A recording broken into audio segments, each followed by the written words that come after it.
What's up, crypto heads? What's popping? In this video, we're going to talk about staking and the ban of it. How can it affect you? What exchanges it could affect? What you need to know, all that good stuff on this episode. All you got to do is hit the good old subscribe button, hit the like button, leave a comment for the YouTube algorithm, please. Staking ban is another nail in crypto's coffin, but is it a good thing? Rumors of impending crypto ban came to fruition on February 9th with the Security and Exchange Commission enforcement action against Krakens, which resulted in a settlement where the exchange agreed to end its staking services for American users. Nowhere else, just American users. The action will likely extend to all companies based in the US. Reactions were predictable depending on where you stand in crypto in general. Crypto advocates railed against regulators who are slowly asphyxiating. I believe, how do you say that? I ain't never seen this word in my life. Asphyxiating. Asphyxiating this burdening industry, while skeptics celebrated crypto impending demise. The advocates have a right. Antagonist regulators will force crypto into friendlier jurisdictions, which will reap the economic benefits the skeptics have a right to. This event, and much of those from last year, is killing crypto. Their apparent glee and misplaced stew. This is a good thing. Any kind of say this is a good thing, but I don't see too much why. Such as if you're getting rid of the bad companies that was doing negative things, and we can break it down. So, Coinbase CEO said there, I'll tell you about Coinbase CEO in a second, what they're saying. But right here it say we are hearing rumors that the SEC would like to get rid of crypto staking in the US for all customers.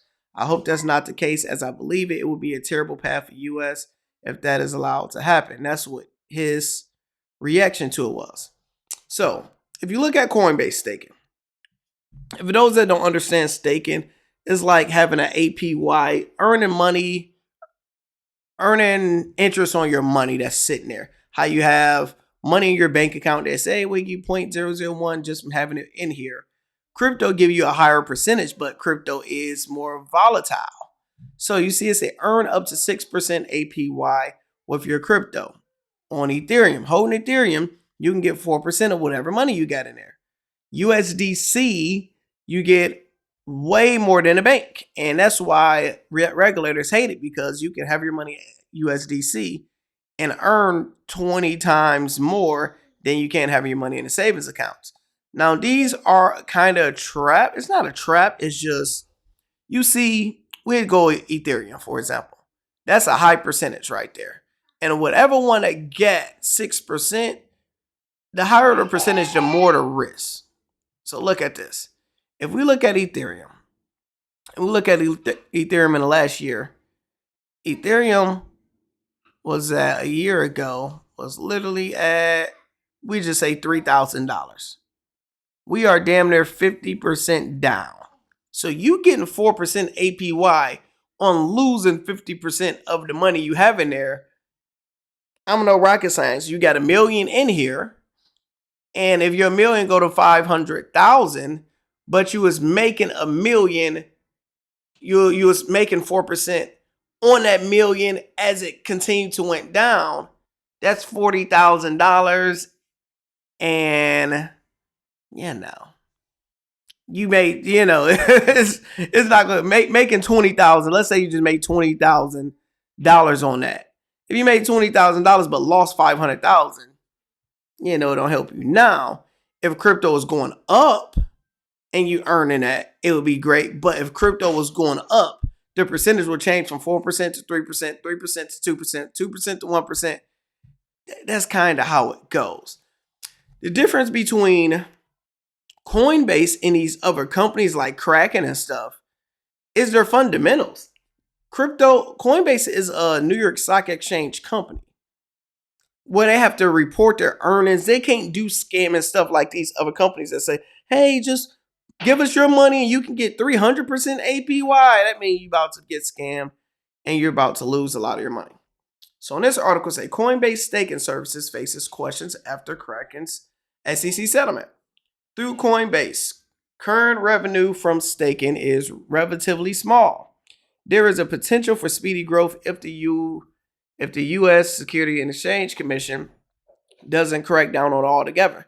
Speaking one day after his agency extracted from Kraken $30 million fine and an agreement to shut down its staking as a service operation for U.S. customers, SEC chair warned the platform to take notes, hinting as a possible further investigation into other crypto exchanges.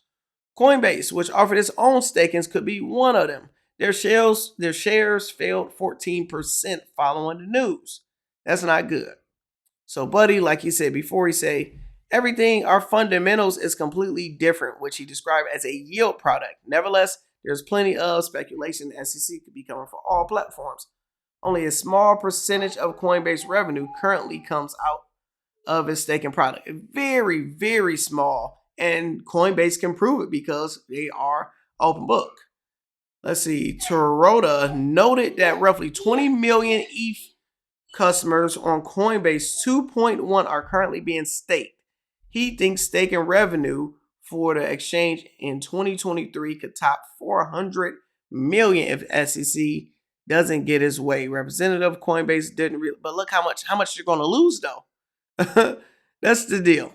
That's the difference. So let me know in the comments, do you guys believe that staking should go away? It sucks because when FTX and all of these companies went bankrupt for scamming so much, I'm not mad at them for wanting to crack down because, y'all blew up the scene for everybody. So I'm not mad at it. It just sucks, man. It just sucks.